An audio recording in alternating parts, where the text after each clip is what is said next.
I don't know if you've ever tried to pick up an egg with some metal tool, a pair of tongs or a pair of pliers. It's really hard work. We all know that when we're dealing with things that are fragile, we have to use soft hands. We have to go gentle. And there's a lovely part in Matthew's Gospel, Matthew chapter 11, where Jesus is speaking to some people, and clearly they're vulnerable. And he says to them, "Come to me, all you who are weary and heavy burdened and carrying heavy burdens. Come to me, and I will give you rest. For I am gentle and humble in heart."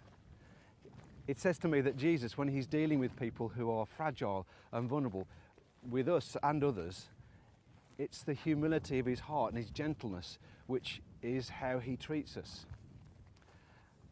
Many of us are more fragile than we'd like to admit, and that's an attitude that Jesus has with us. But in terms of what Hands at Work do in their work with communities that are vulnerable, they come with this lovely aspect of Jesus' heart, a gentleness and a humility. They don't work on communities, they don't work to communities or upon them. They work with them, they work alongside, they partner and empower the communities that they are working with a gentle and humble heart. And I love that part of the kingdom of God, which I see at work in the work that Hands at Work do.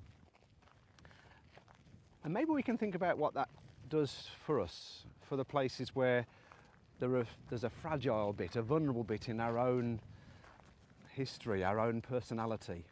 Jesus wants to come with gentle hands and minister to us. He's not going to be too tough with us. He knows where we need gentleness. And we can think as well about our own communities, the places where we live, and the people who are there who are themselves vulnerable and fragile.